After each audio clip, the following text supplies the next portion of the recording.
Welcome to E learn daily. আজকের ভিডিওতে আমরা একটা ইংলিশ প্যাসেজ পড়বো, সেখান থেকে বেশ কিছু প্রশ্ন উত্তর নিয়েও আলোচনা করব। দেখো কি বলেছে, রিড দ্য ফলোয়িং প্যাসেজ, নিচের প্যাসেজটি পড়ো অ্যান্ড আনসার দ্য কোয়েশ্চেন্স, এবং প্রশ্নগুলির উত্তর দাও দ্যাট ফলো, মানে যেগুলো নিচে দেওয়া আছে। তো প্রথমে আমরা প্যাসেজটি পড়ি। Dinosaurs ruled this warm earth. Dinosaurs ruled, ruled মানে কি? রুল মানে হচ্ছে শাসন কার্য চালানো, কিন্তু এখানে আর কি বিরাজ করতে অর্থে ব্যবহার করা হয়েছে। দিস ওয়ার্ম আর্থ, এই যে উষ্ণ পৃথিবীতে রাজত্ব করত, more than 100 million years ago. More than মানে বেশি, কিসের থেকে বেশি?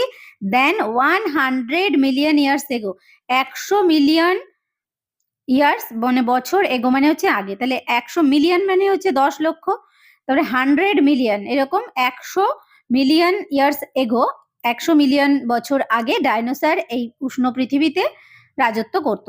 Long before the first man appeared on this earth. Long before মানে হচ্ছে অনেক আগে, কিসের অনেক আগে? বিফোর দ্য ফার্স্ট ম্যান, প্রথম মানুষ, অ্যাপিয়ার্ড হয়েছিল, হাজির হয়েছিল, বা মানে জন্মেছিল বলা যায়, অন দিস আর্থ এই পৃথিবীতে। এই পৃথিবীতে প্রথম মানুষ আবির্ভাবের অনেক আগে, 100 মিলিয়ন বছর আগে ডাইনোসর এই পৃথিবীতে রাজত্ব করত। এটাই হচ্ছে এই সম্পূর্ণ মিনিংটা। দিস অ্যানিমালস, এই জন্তুগুলো বা এই প্রাণীগুলো did not suddenly appear. Suddenly মানে হচ্ছে হঠাৎ করে, অ্যাপিয়ার মানে হচ্ছে আসা। এগুলো কিন্তু হঠাৎ চলে আসেনি। দে ডেভেলপড স্লোলি, দে ডেভেলপড মানে তারা উন্নত হয়েছিল, স্লোলি ধীরে ধীরে, from one of the reptile families. কিসের থেকে? ফ্রম মানে থেকে, one of the reptile families মানে সরীসৃপ যে প্রজাতি রয়েছে সেখান থেকে ধীরে ধীরে উন্নত হয়ে ডাইনোসরস হয়েছিল। অ্যাট ফার্স্ট, প্রথমে, they were small creatures. They were তারা ছিল, স্মল ক্রিয়েচার্স মানে ছোট্ট ছোট্ট মানে জন্তু বা জীব ছিল এরকম। 2 to 3 ফিট মানে 2 থেকে 3 ফুট লং, 2 থেকে 3 ফুট লম্বা ছিল। They did not crawl along the ground like other reptiles. They did not crawl, crawl মানে হচ্ছে হামাগুড়ি দেওয়া, তারা হামাগুড়ি দিতে পারতো না, অ্যালং দ্য গ্রাউন্ড মাটিতে বা এই যে জমিতে আর কি, গ্রাউন্ডে, লাইক আদার রেপটাইলস কিসের মতো? যে অন্যান্য যে সরীসৃপ প্রাণীরা রয়েছে তারা যেমন যে বুকে ভর দিয়ে হামাগুড়ি দেয়, সেই রকম তারা দিতে পারতো না। দে র্যান কুইকলি, তারা খুব জোরে বা খুব তাড়াতাড়ি দৌড়তো। Along on their back legs, তাদের পেছনের যে পা সেই পা গুলোতে ভর করে। And their small front legs, এবং তাদের স্মল মানে ছোট ফ্রন্ট লেগস সামনের পা গুলো, ওয়্যার ছিল লাইক স্মল হ্যান্ডস মানে ছোট হাতের মতো, উইথ লং ক্লজ মানে সেগুলোতে অনেক লম্বা লম্বা নখ ছিল। তারপরে পেছনের পা দুটো দিয়ে তারা খুব জোরে দৌড়তো, এবং সামনের যে দুটো পা, ছোট পা, সেগুলো তাদের হাতের মতো কাজ করতো, সেগুলোতে লং ক্লজ ছিল মানে লম্বা লম্বা নখ ছিল। দে balanced their huge body, they balanced মানে তারা ভারসাম্য রক্ষা করতো, দেয়ার হিউজ বডি তাদের যে বিশাল শরীর সেটাকে, উইথ দ্য হেল্প অফ সাহায্য নিয়ে, দেয়ার লং টেলস মানে তাদের যে লম্বা লেজ রয়েছে তার সাহায্যে তারা তাদের এই বিশাল বডিটাকে ব্যালেন্স করতো।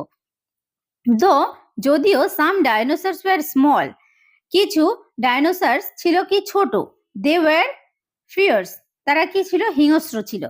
সাম ওয়ার ফ্লেশ ইটার্স, সাম ওয়ার মানে কিছু ছিল, ফ্লেশ মানে হচ্ছে মাংস খাওয়া, মাংস, আর ইটার্স হচ্ছে খাওয়া, মানে মাংস খাওয়া খেত, সেই রকম কিছু ছিল। দে এট আদার স্মল রেপটাইলস, দে এট তারা খেয়ে ফেলতো বা খেত, আদার অন্য স্মল রেপটাইলস ছোট সরীসৃপ প্রাণী। তাহলে তারা কারা ছিল? এটা বলছে সাম ওয়ার ফ্লেশ ইটার্স, যারা মানে মাংস খেত, সেই ফ্লেশ ইটার্সটা কারা? তারা হচ্ছে স্মল রেপটাইলসদেরকে খেয়ে নিত, ছোট ছোট সরীসৃপদের খেয়ে নিত। স্লোলি দিস ফ্লেশ ইটার্স, ধীরে ধীরে এই ধরনের এই যে যেগুলো আর কি মাংস খেকো বলা যায়, যেগুলো মাংস খেত, যেই সেই ডাইনোসর গুলো, গ্রু লার্জ ইন সাইজ, তারা লার্জ মানে একটু বড় হয়ে উঠেছিল সাইজে। বাট কিন্তু some of the early dinosaurs were different, but some of the early dinosaurs মানে আগের দিনের, মানে তার কিছু পূর্বের ডাইনোসর গুলো, ওয়ার ডিফারেন্ট তারা আলাদা ছিল। ফর মেনি মেনি ইয়ার্স, অনেক অনেক বছর ধরে, দে এট তারা খেত রিচ গ্রিন প্ল্যান্টস, তারা খেত কি মানে অনেক ভালো আর কি, গ্রিন প্ল্যান্টস মানে সবুজ যে উদ্ভিদ সেগুলো খেত। তাহলে প্রথমে কিন্তু ডাইনোসররা সবুজ উদ্ভিদ খেত, তারপরে তারা সেগুলো দেখো কিছু ছিল, সেগুলো হচ্ছে ফ্লেশ ইটার্স ছিল, মাংস খেত। sorry, the earth was then covered with juicy green leaves, সেই সময় দ্য আর্থ এই পৃথিবী ওয়াজ দেন কভার্ড ঢাকা ছিল, উইথ জুসি মানে রসালো, গ্রিন লিভস সবুজ পাতায়।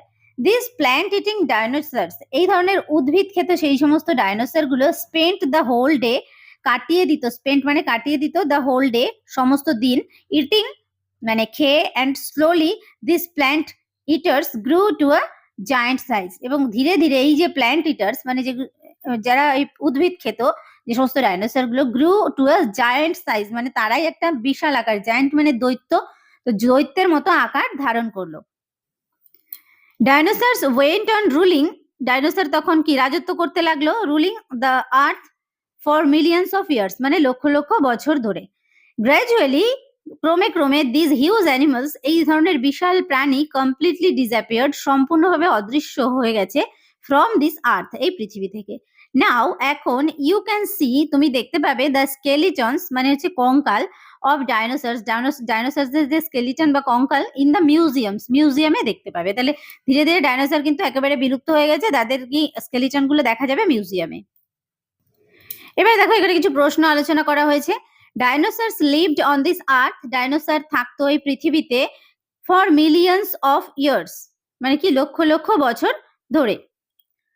Dinosaurs evolved slowly from, evolved মানে হচ্ছে পরিবর্তিত হয়েছিল, স্লোলি ধীরে ধীরে, ফ্রম কিসের থেকে, ফ্রম রেপটাইল ফ্যামিলি, সরীসৃপ পরিবার, যারা সরীসৃপ জাতীয় প্রাণী ছিল সেই সমস্ত প্রাণী থেকে আস্তে আস্তে সেগুলো ডাইনোসরে পরিণত হয়েছিল। ডাইনোসরস কুড, ডাইনোসর পারতো, কি পারতো, রান কুইকলি, খুব দ্রুত দৌড়তে পারতো। Next, dinosaurs were changed from, dinosaur পরিবর্তন হয়েছিল, from dash to dash, plant eaters মানে from plant eaters to flesh eaters, মানে প্রথমে তারা উদ্ভিদ খেত, তারপরে ফ্লেশ অর্থাৎ মাংস খেত, তাহলে প্ল্যান্ট ইটার্স টু ফ্লেশ ইটার, তাহলে অপশন নাম্বার সি হচ্ছে right answer. Next, where do we see them now, where do we see আমরা কোথায় দেখতে পাই, দেম তাদেরকে এখন, তাহলে আমরা তাদেরকে এখন কোথায় দেখতে পাই বললাম, in museums. They balanced their huge body, তারা ভারসাম্য রক্ষা করতো তাদের বিশাল শরীরটাকে, কিসের সাহায্য নিয়ে, উইথ দেয়ার লং টেলস, তাদের লম্বা যে লেজ ছিল সেই লেজের সাহায্যে। হু among the animal crawl on their chest, who among the animal, এই যে অ্যানিমাল গুলো রয়েছে তাদের মধ্যে কারা ক্রল মানে হামাগুড়ি দিত, অন দেয়ার চেস্ট মানে তাদের বুকে ভর দিয়ে, কারা দিত, রেপটাইলস সরীসৃপ, তাহলে উত্তর হবে C reptiles. Choose both the synonym and antonym of the word queer, এই যে কোয়ার শব্দটির সিনোনিম মানে সমার্থক শব্দ, অ্যান্টোনিম মানে হচ্ছে বিপরীত শব্দ লেখো। কোয়ার মানে হচ্ছে অদ্ভুত বা স্ট্রেঞ্জ, তাহলে একই রকমের মিনিং যদি হয়, সিনোনিম হয় তাহলে হবে পিকিউলিয়ার, পিকিউলিয়ার আমরা বলি না পিকিউলিয়ার একটা ব্যক্তি, তাহলে পিকিউলিয়ার হচ্ছে স্ট্রেঞ্জ বা অদ্ভুত, আর তার অপোজিট হচ্ছে কমন বা সাধারণ। এরপর দেখো, হি অ্যাক্টেড হেস্টিলি, সে কাজ করেছিল কি দ্রুততার সঙ্গে, replace the underlined words with a noun, দেখো এটা কিসে আছে, হি অ্যাক্টেড সে কাজ করেছিল, কেমন ভাবে কাজ করেছিল, ভার্বকে কোয়ালিফাই করছে, এটা রয়েছে অ্যাডভার্বে, এটাকে আমাদের নাউনে করতে হবে, হি অ্যাক্টেড ইন হেস্ট মানে সে দ্রুততার সঙ্গে কাজ করেছিল, অ্যাক্টেড ইন হেস্ট এটা নাউন ফর্ম হলো, অপশন নাম্বার সি। দেখো, রঞ্জু ওয়াজ অ্যাস্টনিশড, রঞ্জু অবাক হয়ে গিয়েছিল, দ্য আন্ডারলাইন্ড ওয়ার্ড ইজ, এই যে আন্ডারলাইন করা হয়েছে এই ওয়ার্ডটা কি, রঞ্জু, দেখো এটা নাউনের সম্পর্কে এক্সপ্লেন করছে, নাউনকে ডেসক্রাইব করছে, নাউনের বর্ণনা দিচ্ছে যে রঞ্জু কেমন ছিল, অবাক হয়ে গিয়েছিল, কেমন হয়ে গিয়েছিল, অবাক, তাহলে এটা হচ্ছে অ্যাডজেক্টিভ, যখন নাউনকে কোয়ালিফাই করে তখন সেটা হচ্ছে অ্যাডজেক্টিভ, তাহলে এটা হচ্ছে an adjective. Frying pen is an example of, এই যে ফ্রাইং প্যান এটা কিসের এক্সাম্পল, এটা হচ্ছে একটা নমিনাল কম্পাউন্ড, নমিনাল কম্পাউন্ড মানে কি হচ্ছে দুটো নাউন বা একটা অ্যাডজেক্টিভ আর নাউন একসঙ্গে মিলে একটা ওয়ার্ড তৈরি করবে, সেটাই হচ্ছে nominal compound.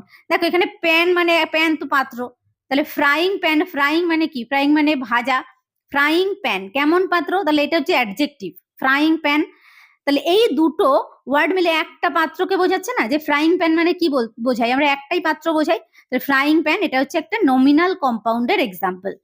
Participle is the, participle কি, participle is the last form of verb, participle কেন লাস্ট ফর্ম অফ ভার্ব, দেখো আমরা যদি বলি পার্টিসিপল কি, পার্টিসিপল হচ্ছে একটা ভার্বের অংশ যেটা অ্যাডজেক্টিভ হিসেবেও কাজ করে আবার নাউন হিসেবেও কাজ করে। দেখো যদি আমরা বলি ব্রোকেন গ্লাস, ব্রোকেন গ্লাস কেমন গ্লাস, ব্রোকেন গ্লাস, তাহলে এখানে ব্রোকেন, ব্রোকেনটা কি হিসাবে কাজ করছে, অ্যাডজেক্টিভ হিসাবে কাজ করছে, এখানে হচ্ছে পার্টিসিপল, ওকে, এটা হচ্ছে পার্টিসিপল ব্রোকেন গ্লাস। এইবার দেখো এই যে ব্রোকেনটা ভার্বের কোন ফর্ম? ভার্বের থার্ড ফর্ম, তার মানে লাস্ট ফর্ম। তার লাস্ট ফর্ম অফ ভার্ব হচ্ছে পার্টিসিপল।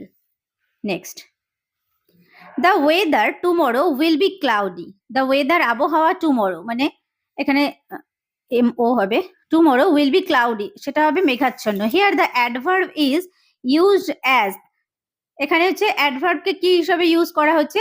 এটা হচ্ছে post modifier of a noun.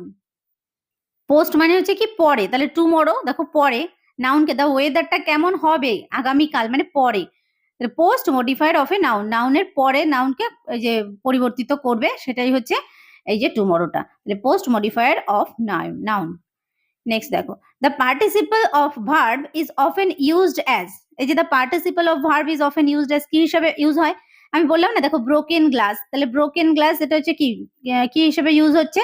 এখানে অ্যাডজেক্টিভ হিসেবে ইউজ হচ্ছে ব্রোকেন, তাহলে ব্রোকেনটা হচ্ছে এখানে পার্টিসিপল কিন্তু অ্যাডজেক্টিভ হিসেবে এখানে ইউজ হচ্ছে। একটা ইউজ হয় হচ্ছে অ্যাডজেক্টিভ হিসেবে, আবার একটা ইউজ হয় নাউন হিসাবে। নাউন হিসাবে যখন ইউজ হয় তখন সেটাকে বলা হয় জিরান্ড। চুজ অ্যান আর্টিকেল, এক আর্টিকেল চুজ করো। Give me a glass of water, very simple, give me a glass of water. Okay, তো এই গেল একটা প্যাসেজ এবং সেখান থেকে বেশ কয়েকটা প্রশ্ন। আশা করছি ভিডিওটি তোমাদের কাছে হেল্পফুল হয়েছে। ভালো লাগলে অবশ্যই একটা লাইক, কমেন্ট এবং শেয়ার করতে ভুলবে না। শেষ পর্যন্ত দেখার জন্য প্রত্যেককে থ্যাংক ইউ।